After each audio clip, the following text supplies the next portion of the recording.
1,500,000 Armenians, 6 million Jews, 1,700,000 Cambodians, 800,000 Rwandans, all murdered.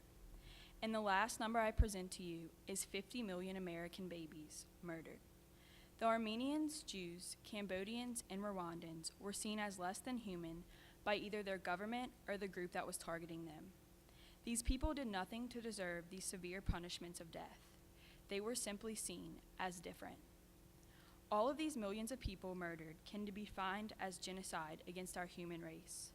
The term genocide was first coined by a man named Raphael Lemkin in 1944 when talking about the genocide of the Jews. He combined the Greek word genos, meaning race, and the Latin word cide, meaning killing. Genocide, in the generic sense, means the mass killing of substantial numbers of human beings. All of these killings are terribly disturbing and rooted in the evil idea that some human beings are different and less than others.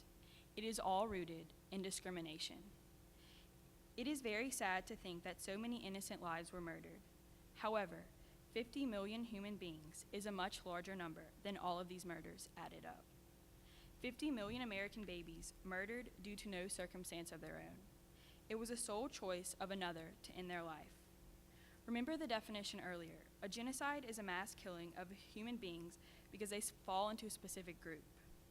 Abortion has killed 50 million American babies because they fall into a group of preborns who might inconvenience another human being's life. How can we justify that killing these babies is not genocide? 50 million faces we will never have the chance to see. 50 million opportunities of greatness that we will never experience. When we legalized abortion with the case of Roe v. Wade in 1973, we justified genocide. As a society, we have ended great potential. Who knows? Because of abortion, we could have killed the next doctor that could cure cancer, the person who could have ended world hunger, or even the next Mother Teresa. Sadly, we will never know. Our Declaration of Independence that the Founding Fathers wrote says, "We hold these truths to be self-evident, that all men are created equal, that they are endowed by their Creator with certain unalienable rights, that among these are life, liberty, and the pursuit of happiness. Our country was founded under the belief that men are given by their Creator rights that may never be taken away from them. The first of these rights being life, and life was first for a reason. Unalienable rights, sometimes referred to as natural rights, are rights that are given by no human being. They are endowed to each human being by God as their creator of life. Without the right to life, none of the other rights are possible because you first have to be alive.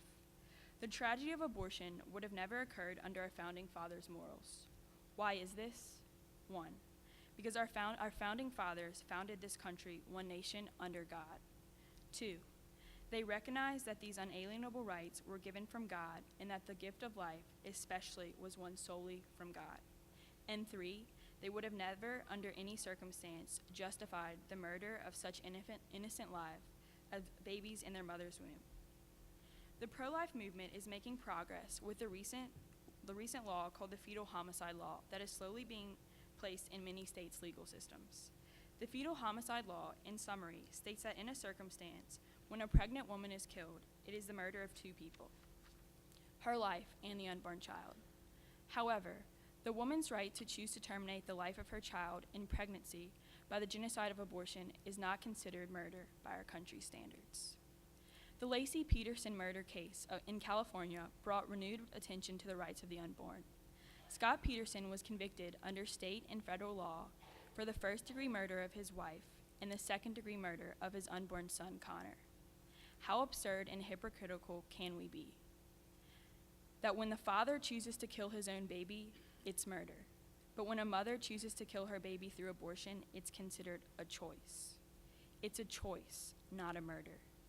This is confusing because as a nation, we are outraged by the genocides listed above, when one group chooses to kill based on discrimination. But it is not a murder. It is not murder when a mother chooses to discriminate with the choice of abortion. Abortion has nothing to do with the choice of the woman. It has everything to do with discrimination. Currently, if it is discovered that a baby will be born with Down syndrome, spina bifida, or will be an inconvenience, we can choose to terminate its life. This is not a choice. This is discrimination at its greatest. This is saying that because these babies are not wanted, or not planned, or may be born with a defect, they are not worthy of life and thus may be killed. Our founding fathers state in the Declaration of Independence that every human being has the right to life endowed by its creator, God.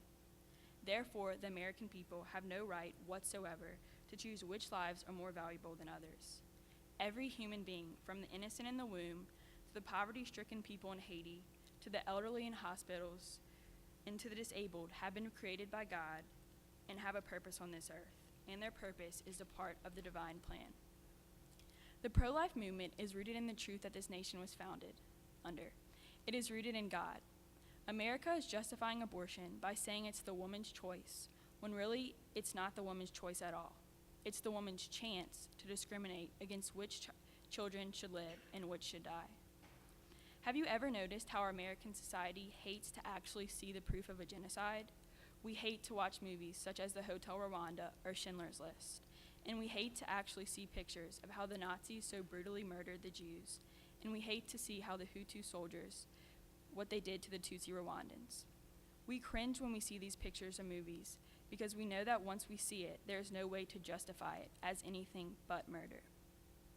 We know that deep down these killings are completely and totally wrong.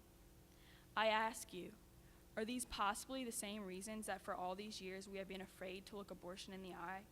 Because we know that once we actually see it for what it is, there is no way to justify it as anything but murder. Is that why abortion clinics don't tell patients what the procedure will entail and what they will actually be doing to their unborn child? Is that why abortion clinics don't show their patients an ultrasound of their unborn child before they perform the procedures? I think we all know the answers to these questions are yes.